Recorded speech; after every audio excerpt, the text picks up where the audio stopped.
Okay, good morning ulit mga kasero. Tapos na kaming mag-breakfast. Ready na kami for today. Puntahan yung iba-ibang lugar na tourist spot dito sa Bantayan. So, dito kami naka-almusal dito sa may malapit sa simbahan. Santo Niño Roman Catholic Parish, Santa Fe. May mura dito na karinderya. Doon ba to? Yung may motor. Okay. So, yung simbahan na Santo Roman is sa harap din ng Iglesia Pilipina Independencia. Yan, ito yung simbahan. Okay. So, kita-kita po tayo doon sa susunod naming destination. Bye-bye.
Hello mga kasero, good morning. Ito yung first stop namin ngayon. Tawag dito is the ruins. So yung bahay kanina na kinuna namin, yan yung bahay ng German. Yun yung iniwan niya. Inabandonan niya yung bahay. Yung dahilan. Pero sa ngayon sumikat ito kasi nandito sa malapit sa mga cliff na to. So ang ganda ng mga rock formation. Tapos yung tubig is malinis.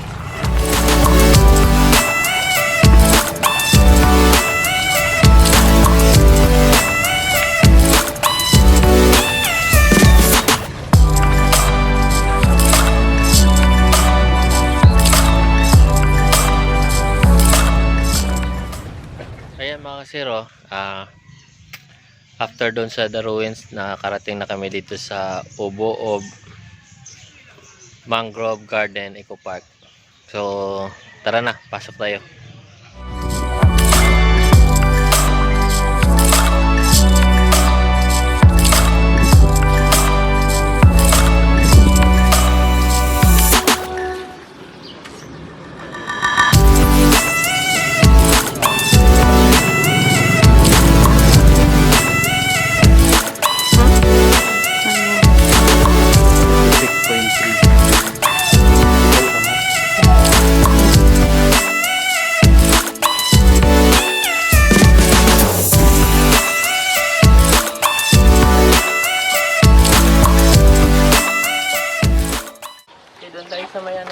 Doon tayo sa may nakalagay na I am Pumagita.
Sawi bang hanap mo? Nandito tayo sa Kamsawi ngayon. Okay? Dito, kinuha yung pelikulang Kamsawi. Pasok tayo doon mga kasiro. Tara na!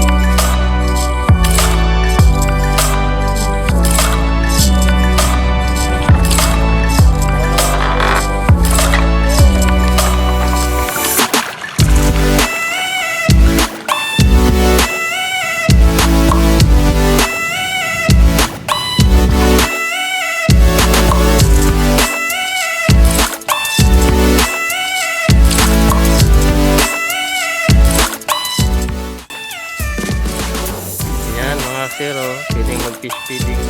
Sige, fish. 5 pesos lang. Ayan. Tingnan natin ito mga kasiro.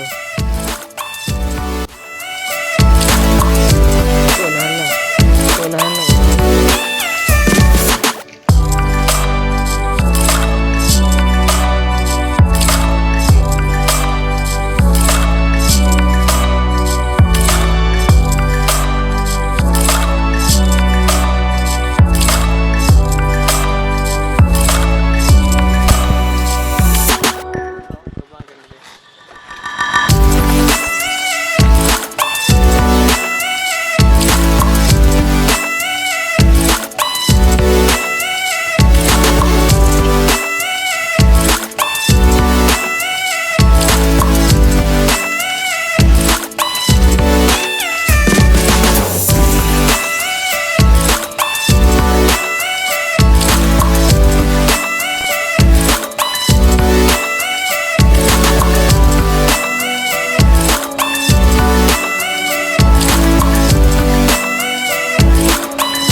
Mga kasiro, sa wakas, ako'y nagwagi.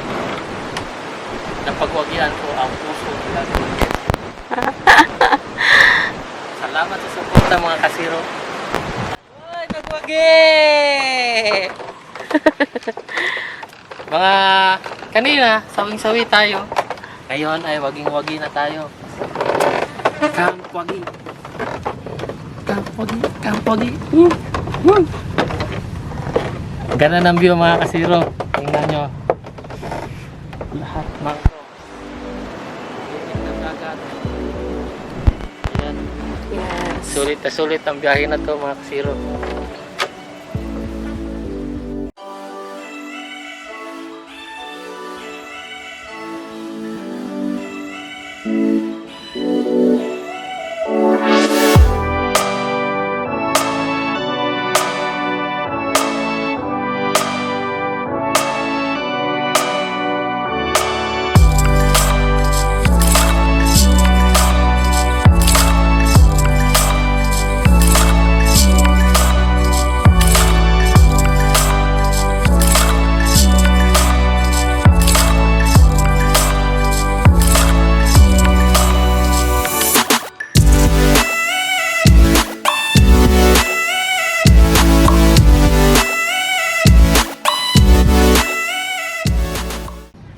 Okay, mga kasiro.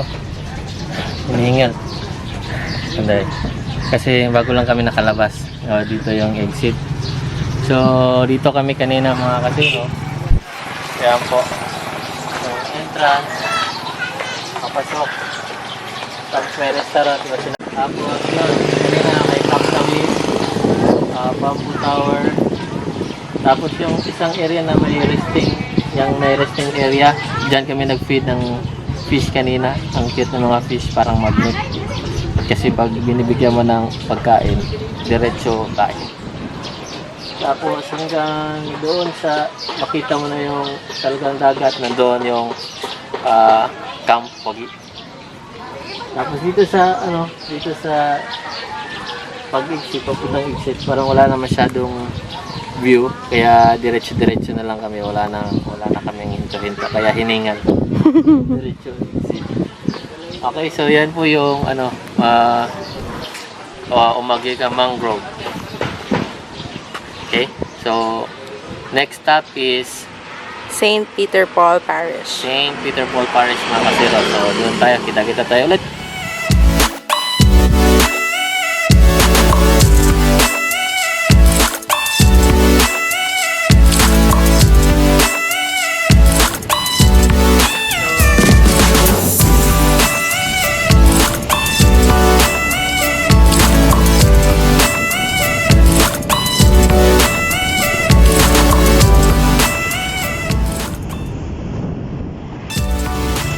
Mga kasi nung nakakabenta na kami dito sa Antioch, Kutapan.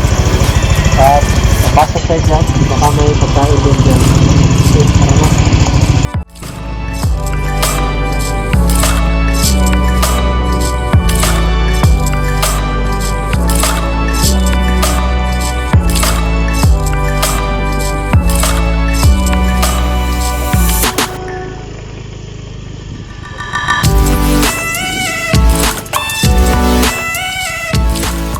Kaya mga kasero, nandito na kami sa Madridejos.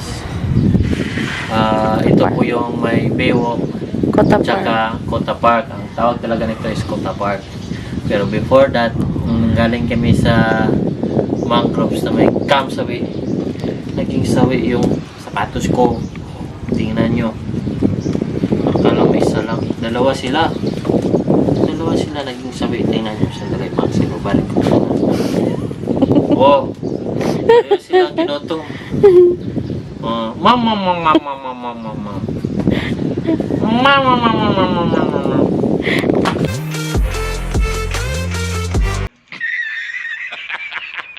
Kasi, doon sa paglalakad doon sa kanilang walkway na kawayan.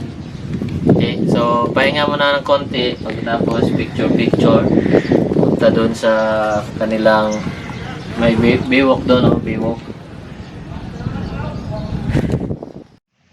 Ayan mga kasiro, andito na kami sa Bantay Baywalk sa Madridejos. Malapit Bantayan. lang talaga siya sa Kota Park. Oh. Parang iisa lang sila sa Kota Park. So, ang ganda ng dagat, malinis. Supposed to be ito yung ihuhuli namin. Para sana sa sunset. Para sana sa sunset. Kaya lang napaaga kami. So sayang hindi natin makita yung sunset. Ngayon ang oras is alas 12:30 ng tanghali. Kaya mga kasiro, ganda ng view. Ayan mga kasiro, yan po yung view.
Kaya mga kasiro, kasi hindi kami nakapasok dito kahapon. So, tinuloy namin ngayon. Nandito na kami sa Pugtong Cave.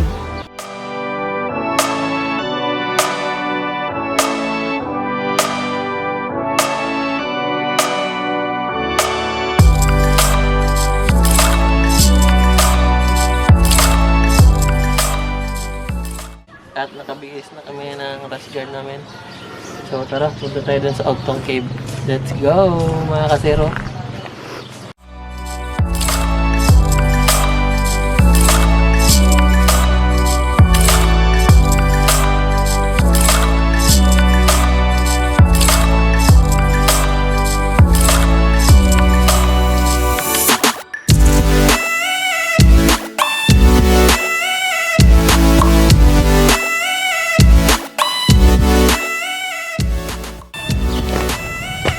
So yun mga kasero, yan na yung cave. So, layo ng biniyahe namin. Magpapalamig tayo ngayon. Okay, let's go.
Yan mga kasero, ito lang naman ang view dito sa Ogtong Cave. Meron silang swimming pool, meron silang cave, meron silang dagat. Yan. So ano masasabi mo doon sa loob ng cave? Okay lang. Medyo may part na malalim. Okay, so tara na, punta tayo dun sa swimming pool. Tingnan natin kung ano tura doon. Let's go. Wala, nakasang pa.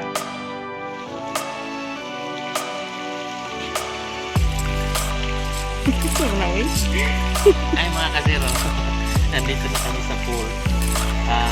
Usually itong pool na to is for check-in guests. Pool na to. Para kita niyo yung pool kanina doon, walang laman, walang tubig. So usually yun talaga yung for yung pupunta sa Ogtong Cave, swimming pool sa dagat, yun lang. Ito for check-in guests. So ngayon kasi walang tubig doon, pwede kami dito. So mag-shower muna. Shower muna tayo. Shower dito lang. So ito yung view. Ayan. Tapos meron tatlong pool doon na maliliit. Ang ganda. Nice. So yan yung mga rooms na pwedeng i-rent. Ayan. Tapos dito yung shower room. Ayan. Nagsha-shower si Ma'am. Hey! Oh, may ihi ka dyan? Sige. So, magsiswimming muna kami.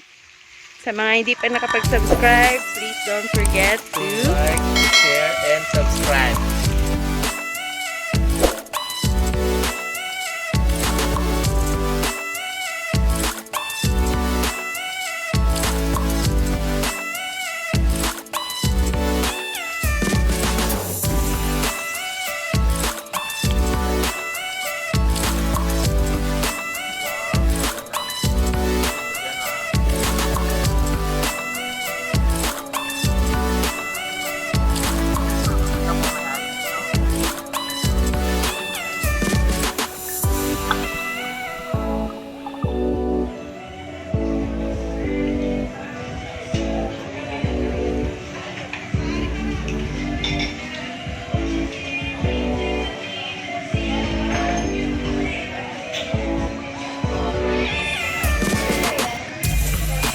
ito po yung ano mga kasero, MJ Square paggabi. Ayan. Ang dami ng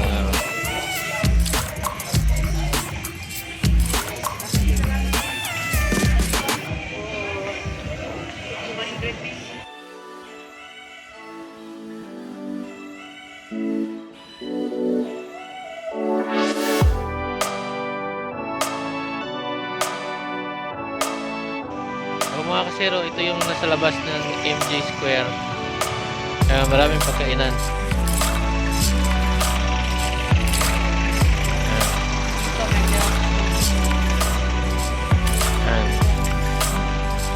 Dyan may milk tea.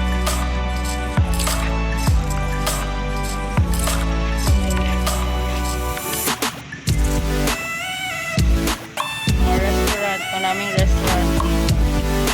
Ano pa nandito? Ha? Ano pa nandito? Yun lang, restaurant.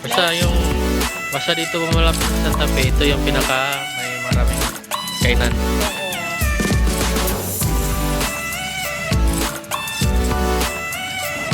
Busog kami dyan sa Tapa Masters. Very nice yung customer service nila. Napabili yung langga ko sa customer service nila. Okay, go. Good morning! Pasensya na po mga kasiro, hindi kami nakapag-wrap up kagabi kasi napagod kami. Dami kasing napuntahan namin kahapon. Una, nag-breakfast kami doon sa may karinderya. Kung gusto niyo ng budget trip, huwag kayo mag-alala dito sa Bantayan kasi may mga karinderya din ng mura. Tapos, kung gusto niyo naman ng medyo social, doon kayo sa MJ Square. Maraming doon, kainan. Okay, so, yung unang napuntahan namin kahapon is The Ruins. Okay? Yung The Ruins is abandoned na, nasira na bahay. So, huwag kayong mag-alala. Walang entrance fee. Pwede lang kayo pumunta dito doon. Tapos, picture-picture and everything. Okay? Yun yung ginawa namin. Tapos, next is Omagika Mangrove Garden. So, dun po, 100 po yung nagastos namin, 50 each yung entrance fee for adults. And next is St. Peter Paul Parish po. Doon sa Bantayan. Lalawigan ng Bantayan. Okay, sa harap po ng simbahan, meron din silang parang plaza or park. Masyado kasi mainit. So, dumiretso na kami sa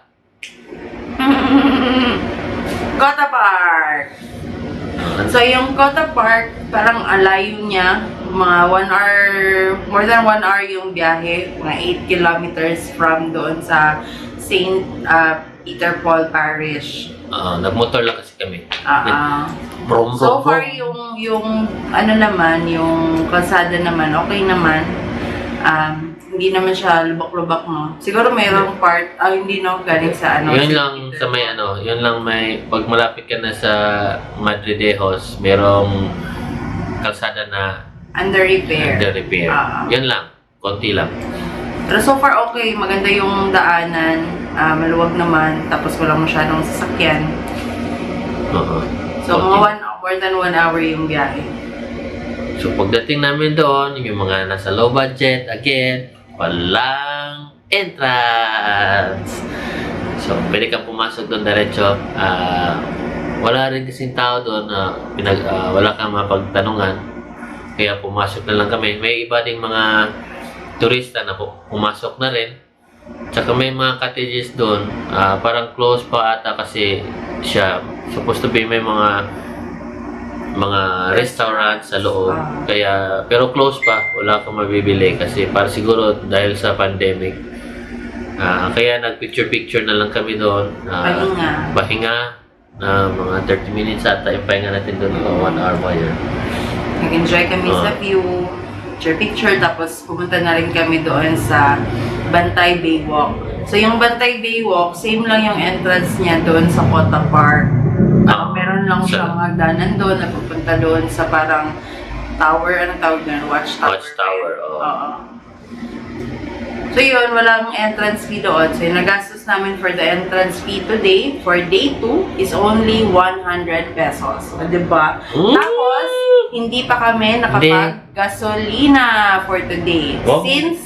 Huwag mong kalimutan, meron pang isa na lugar. Oo. So, actually, yung nilista namin for today, yung itinerary namin is yung 6 lang. But, meron pa kaming time na kaabot kami doon sa Cota Park around 12 noon. So, ang haba pa talaga ng oras, hindi na namin makikita yung sunset. So, we decided na balikan yung hindi namin napuntahan kahapon, which is the Ogtong Cave! So, yun. Nakapunta kami ng Ogtong Cave and ang entrance fee doon is 120. but regularly, per head nila for adult is 200 pesos. But since naka-promo daw sila, sabi nung receptionist, 120 per head na lang. So, yung usage ng 120 is yung pool, yung cave, tapos yung dagat. Yan. Saan aabot ang 120 pesos mo? Sobrang ganda, guys. Hindi kayo magsisisi sa 120 pesos mo. Tapos, meron din silang binibenta na milk tea doon. Pero hindi na kami... sa veneers. Hindi na kami nakapag-order kasi alas 3 na kami nakabalik doon sa... nakarating doon sa Ogtong Cave. Oh, Tapos, magpo-close sila until 4 lang. 4 p.m. Oo, so... Hindi na lang kami nag-order. Dumiretso na kami sa cave. So, ang ganda ng cave. Nakita niyo naman sa video. And then, yung pool din. 4 feet yung pool. For the meantime. Kasi walang tubig. Merong isa yung malalim. Pero under repair pa siya. Tapos yung 4 feet na pool is for in-guest lang. Checked-in guests. So, pinagamit muna nila. Kasi under repair pa nga yung isang malaking pool. Malaking pool. So, hanggang doon lang yung travel namin. Then, bumalik na kami dito sa Stevrena cottages. Nagpahinga. And then, kumain kami ng dinner sa MJ Square. Doon ulit sa Tapa Master. Bongga ng customer service doon. Thumbs up. Thumbs up sa'yo, ate. Chili sauce. Tsaka dito sa Stevrena, huwag niyong kalimutan mga kasiro, kung budget lang ang pinoproblema nyo, dito na kayo magstay. Yes, sobrang sulit. Sobrang sulit, comfortable pa. And then, nakausap din namin yung may-ari, nag-chika lang kami. They are organizing travels as well. Meron silang Facebook page, Leon Island Tour. So, you can ping her or chat her in Facebook or Messenger and then inquire lang kung magkano if may plan kayong pumunta dito and mag-trip, mag-island hopping. Especially, don't miss kung mag-island hopping, Virgin Island. Yes. Unfortunately, hindi namin siya mapupuntahan kasi limited lang yung time namin. And then, ang balak talaga namin, ang goal namin dito is mag-loop ng Bantayan. So, within the loop, ano yung madadaanan mo? Yes. So, yun nga, yung nangyari sa day 1, konti lang yung napuntahan namin, Sugar Beach lang. Kasi naabutan kami ng closing time ng Umagika and then wala yung Butterfly Garden, hindi namin mahanap. So, yun lang. If you want to see the day 1 of this trip, we'll share the link in the description field of this video. Okay, so sa mga hindi pa po nakapag-subscribe, don't forget to hit subscribe button. Tapos, i-click nyo rin yung notification bell na all para updated po kayo sa lahat ng videos namin. Okay? And please keep on watching. We'll still have day 3 and day 4 of this trip. Thank you! Bye! Bye!